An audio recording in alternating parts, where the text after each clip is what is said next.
नमस्कार। राजनीति के दर्शन अनुभव में जो मुझे समझ में आया, राष्ट्रीय पार्टियां हों और उनमें किसान का मेरे वर्ग के जो नेता हैं, जब वो अपने हक अधिकार सामाजिक उत्थान की बात अधिकाधिक करने लगते हैं तो उन पे नकेल कसने के लिए इनका सेट पत्रकार, मीडिया और बुद्धिजीवी, विचारक, प्रोफेसर्स आदि आदि उनके खिलाफ ऐसा माहौल बनाने लगते हैं कि जैसे वो इस देश के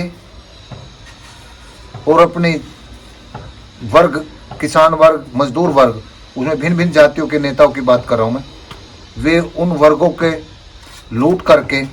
और इस देश के साथ सबसे अधिक भ्रष्टाचार करके संपत्ति कब्जा रहे हैं और परिवार को बढ़ा रहे हैं। और जो इनमें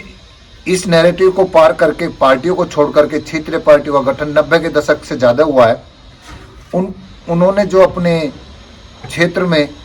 अपने वर्ग, साथ में उस किसान वर्ग को सामाजिक और आर्थिक सम्मान के स्थिति में पहुंचाने का प्रयास किया है, उनके खिलाफ तो अक्सर ऐसा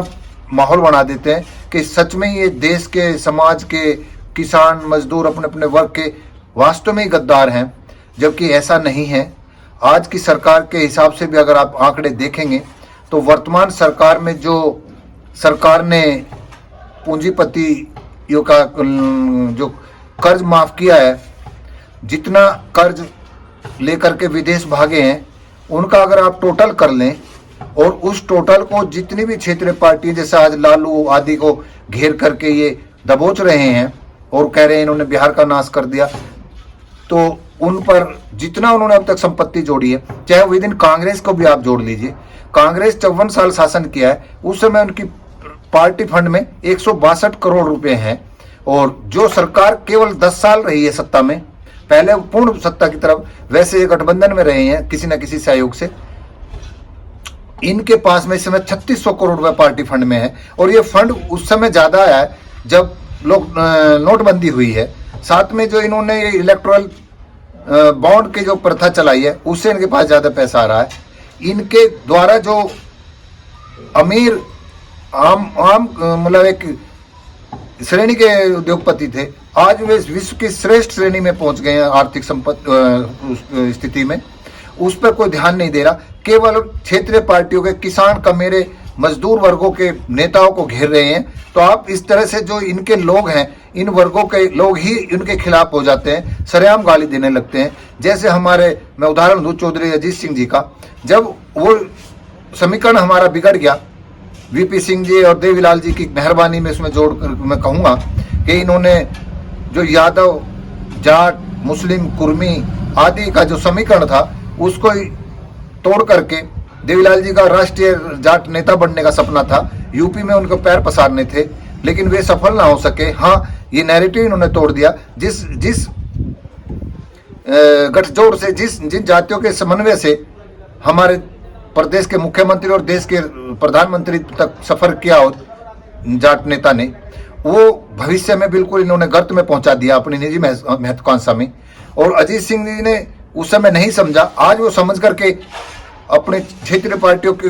जितने भी उनके विधायक, सांसद को लेकर के राज्य और केंद्र की सरकारों में सम्मिलित होकर के किसान हित में बहुत कानून बनवाए हैं, लेकिन उसको सब नजरअंदाज कर देते हैं और ये कहने लगते हैं कि ये तो मौकापरस्त है। और किसान, खासतौर से उसकी वर्ग के लोग ही उनकी आलोचना करके ऐसा माहौल बना दिया कि सच में अजीत सिंह वास्तव में बहुत बड़े मक्कार थे, लेकिन उनकी निष्ठा और उनका समर्पण उन चंद सांसदों और विधायकों के साथ होते हुए भी राज्य और केंद्र में उन्होंने किसान हित में बहुत कार्य कराए हैं। लास्ट में तो उन्होंने हमारी बहुप्रतीक्षित जो केंद्र के आरक्षण की थी, वो मांग भी पूरी की थी। और किसान आंदोलन में जिस नेता के आंसू निकले, गिरफ्तारी स्वेच्छा से दे रहे थे, डर गए थे, किसान आंदोलन पूरा सहम चुका था, उसमें प्राण फूंकने वाले, उत्साह देने वाले उस अजीत सिंह जी ने अपने अंतिम समय में वो हक अदा किया। लेकिन दुर्भाग्यवश जिस किसान आंदोलन को जिंदा करा, स्वाभिमान बढ़ाया, जिसमें एक गर्व से कहते थे कि मोदी किसी के सामने झुका नहीं है, तब स्वाभिमानी और इतिहास के जानकार जाटों ने कहा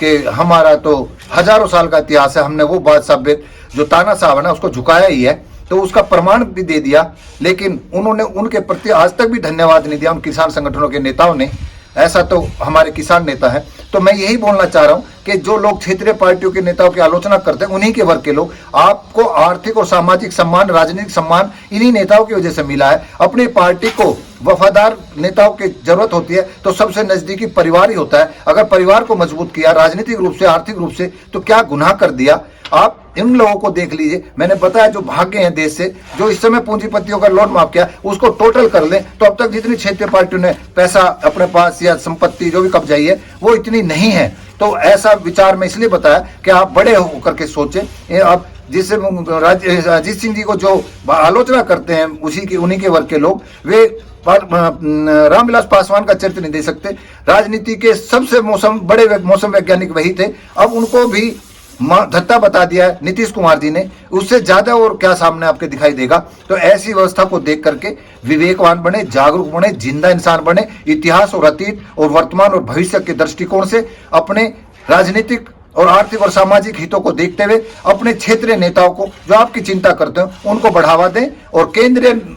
राजनीति के जो प्रोधा बनते हैं, धर्म और राष्ट्र के जो प्रोधा बनते हैं, वे आर्थिक और सामाजिक रूप से अपने आप को उस व्यवस्था में एकाधिकार करने के लिए आपको धर्मांध बनाते हैं और क्षेत्रीय नेताओं को आप विलेन बनवाने के लिए इस मीडिया के द्वारा नैरेटिव पेश किया जाता है। तो उस नैरेटिव को देख करके जब आप इनको देखें, जो भगोड़े हैं, जो लोन माफ हुआ, उस पर भी दृष्टि डाल लिया करें कि कितना बड़ा आर्थिक घोटाला, आर्थिक असमानता किन की वजह से है। नमस्कार।